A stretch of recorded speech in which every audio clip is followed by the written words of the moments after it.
आज हम बात करने वाले हैं उत्तर प्रदेश परिवहन निगम के बारे में।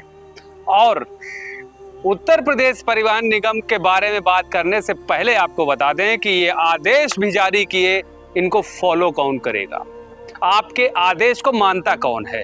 अगर आप उत्तर प्रदेश परिवहन निगम मुख्यालय के प्रबंध निदेशक स्तर से जो आदेश जारी होते हैं इनको फॉलो लोग नहीं करेंगे तो फिर सर्विस क्यों करते हो आप उत्तर प्रदेश परिवहन निगम में, क्यों सर्विस करते हो भाई। नमस्कार, आपके साथ मैं तबरेज आलम। आज हम बात करने वाले हैं मनमाने कार्यशैली पर और तानाशाही पर, अभद्रता पर और कह सकते हैं महिला उत्पीड़न पर। तो जहां पर महिलाओं का नाम आता है वहां पर प्रदेश के मुख्यमंत्री योगी आदित्यनाथ अपना कड़ा रुख इख्तियार कर लेते हैं। वहीं पर उत्तर प्रदेश परिवहन निगम में छोटे से क्लर्क महिलाओं का किस तरीके से उत्पीड़न करते हैं। कहाँ गए एमडी, आपके ही निगम में इतने बड़े भ्रष्टाचार। एमडी जी क्या कर रहे हैं आप, एमडी जी कहाँ हैं। महिलाएं प्रताड़ित होकर गुहार लगा रही, एमडी जी कहाँ हैं।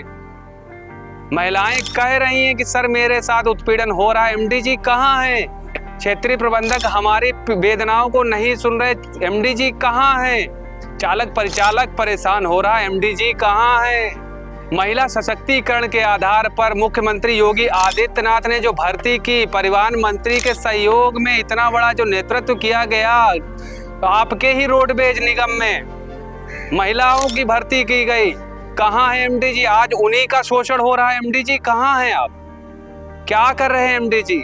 जहां पर तत्काल प्रभाव से कार्रवाइयां होनी चाहिए, अब आखिर किस चीज का वेट किया जा रहा है, कहाँ है एमडी जी।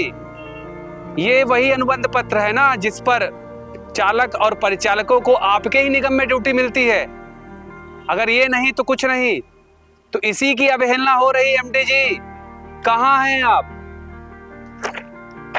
ये उत्तर प्रदेश परिवहन निगम की उपलब्धियां अप्रैल 2024 और 25 आपने ही, आपके ही कार्यालय की हैं। इनमें आपने क्या क्या किया अभी तक एमडी जी, कहाँ हैं आप। आपने ही इसमें सब कुछ दिखाया है। और आज उत्पीड़न की बात चलती है आपके ही लखनऊ, कहीं दूर नहीं, प्रदेश नहीं, आपके ही लखनऊ जो मुख्यालय की दूसरी दीवार से अटैच है, कैसरबाग डिपो की बात करने वाला हूं मैं अभी।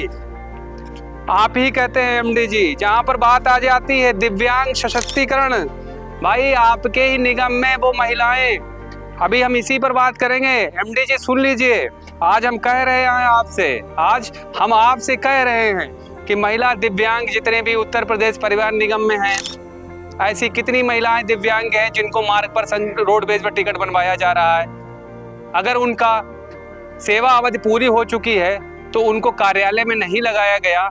मैं ये नहीं कहता कि उनको कार्यालय में लगा दो, और जो आज मृतक आश्रित की भर्ती हुई है 8-9 साल के बाद, उनकी परीक्षा अवधि अभी पूरी नहीं हुई और उनको क्षेत्रीय कार्यालय में लगाया गया, आरएम ऑफिस में लगा दिया गया, एआरएम ऑफिस में लगाया जा रहा है। तो भाई किस नीति के आपके आदेश हैं, आपकी नियमावली क्या है एमडी जी। सवाल तो मैं आपसे पूछ रहा हूं। आज आखिर आपके जब नियम ऐसे हैं और आपकी सेवा नियमावली में लिखा हुआ है कि इतने खंड में इतना इतना ये ऐसा करोगे तो ऐसा होगा, तो उनको क्यों नहीं फॉलो किया जाता है एमडी जी, कहाँ हैं आप। क्षेत्रीय प्रबंधक की तो मैं बात ही नहीं करता, क्षेत्रीय प्रबंधक तो तानाशाह हो चुके हैं। मैं 50 बार फोन कर चुका हूं किसी बात को लेकर कि एमडी जी आपके क्षेत्रीय प्रबंधक फोन नहीं उठाते। ना उठाओ भाई, मेरा काम है फोन करना। सीयूजी नंबर क्यों दिए गए क्षेत्रीय प्रबंधक और सहायक क्षेत्रीय प्रबंधक को फोन ना उठाने के लिए, क्यों भाई। आपके ही निगम के लोगों की आईडियो वायरल हो रही है, क्यों भाई। कहाँ है एमडी जी, किसके दबाव में बैठे हैं एमडी जी। आप तो आईएएस अधिकारी हैं एमडी जी, आप अगर निर्णय नहीं लेंगे तो कौन लेगा। जिस महिला सशक्तिकरण के आधार पर भर्ती हुई थी महिला परिचालकों की, हम आपको बता देते हैं कितनी महिलाओं की भर्ती की गई। आपने ही, आपके ही इसमें लिखा हुआ है।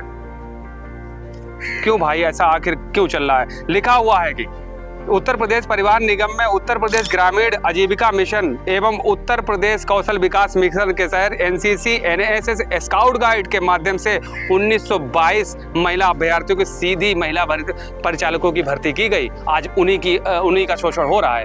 कहाँ है एमडी जी। आपके ही बगल में जो कैसरबाग डिपो है उसमें इतना बड़ा भ्रष्टाचार हो गया, कहाँ है एमडी जी। कार्रवाई जहां तत्काल प्रभाव से होनी चाहिए आज सिर्फ कागजों में चल रही है। कहां है एमडी जी? क्यों इस पर संज्ञान नहीं लिया जाता? ये आपके ही आदेश हैं, कोई बनावटी आदेश नहीं है, ये आपके ही आदेश हैं। आखिर ये क्षेत्रीय प्रबंधक आपके आर.के. त्रिपाठी की क्यों ऐसी शैली है? अगर हम बात करें आपसे ही, मैं आज आपसे कह रहा हूं एमडी जी, ये वो स्टाम्प पेपर है। जब आपसे शिकायत की गई थी 1.5 साल पहले, तो आपसे कहा गया था, तो आपने ही कहा था कि रिटर्न में दीजिए। तो एमडी जी रिटर्न में दी गई थी वो शिकायत, ये पत्र भी हमें मिला है। तो एमडी जी रिटर्न में दी गई थी शिकायत 1.5 साल पहले, आज तक निस्तारण नहीं। एमडी जी आज तक निस्तारण नहीं, एफिडेविट लगाया गया, गवाह लगाए गए, लेकिन एमडी जी ये फाइल कहाँ है? कहाँ है ये? कहाँ है? आज तक फाइल ही नहीं, कोई जवाब ही नहीं।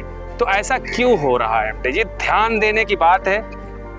हम कह सकते हैं कि उत्तर प्रदेश परिवहन निगम में ऐसे कुछ अधिकारी हैं जो तानाशाही इख्तियार करके बैठे हैं। उनके लिए ये मुख्यालय और क्षेत्रीय प्रबंधक के कार्यालय के जो आदेश हैं उनके लिए कुछ नहीं। आज आपके ही कैसरबाग डिपो के एक छोटे से बाबू के द्वारा जिस तरीके से महिला परिचालक के साथ अभद्रता की गई, उस पर अभी तक तत्काल प्रभाव से कोई कार्रवाई नहीं हुई। ऐसा क्यों? क्षेत्रीय प्रबंधक कह रहे हैं लोग प्रताड़ित हो जाते हैं तो ऐसा आक्रोशित होकर कर रहते हैं। अब वो अधिकारी कैसा जो आक्रोशित आकर अपने भाषाओं को व्यक्त ना कर सके, अपने भाषाओं अपने विवेक से काम ना कर सके? क्या एक क्षेत्रीय प्रबंधक आक्रोशित होकर अपने मनोबल को खो देगा, अपनी भाषा को खो देगा? ऐसा क्यों? सवाल खड़ा होता है। आखिर जो कार्रवाई एक महिला परिचालक के जिस तरीके से उत्पीड़न की अभी 2 दिन पहले ही सामने आई थी, अभी तक इतना समय बीतने के बाद महिला परिचालक से ये किसी ने नहीं पूछा, किसी अधिकारी ने नहीं पूछा कि हुआ क्या था। हार्ड कॉपी तो आपके पास पहुंच गई थी, क्यों नहीं उससे पूछा गया? नियम तो कहते हैं ना कि पहले तो पीड़ित का पक्ष सुना जाएगा, उसके बाद उसका स्टेटमेंट लिया जाएगा, फिर आगे की कार्रवाई होगी। यानी महिला पीड़ित के ही विपक्ष के लोग अपनी सफाई दे रहे हैं, पॉलिटिक्स कर रहे हैं, सम्मानित संगठनों का पावर लगा रहे हैं। क्यों? आवाज उठाने वालों को धमकी दी जा रही है। ऐसा क्यों? कहां है एमडी जी आप? कब विचार होगा? इन आदेशों के हवाले पर अगर मैं पूरा दिन बोलूंगा तो तब भी शायद पूरा दिन खत्म हो सकता है, लेकिन ये आदेश तो थोड़े से हैं। अभी ऐसे कई आदेश फाइलों में रखे हैं और बोलूंगा। जब बात किसी के, चाहे महिला हो, चाहे वो पुरुष हो, चाहे वो निम्न वर्ग का क्यों ना कार्मिक हो, अगर बात शोषण की होगी, अगर वो सही होगा तो आवाज उठाने का काम किया जाएगा। आखिर ये तमाम वो सबूत हैं। हम चाहते हैं कि प्रबंध निदेशक आप इस पर गौर करें, आखिर ऐसा क्यों हो रहा। आगे की इस वीडियो की विस्तृत जानकारी हम आपको आगे वीडियो में देंगे। फिलहाल अभी के लिए इतना ही, धन्यवाद।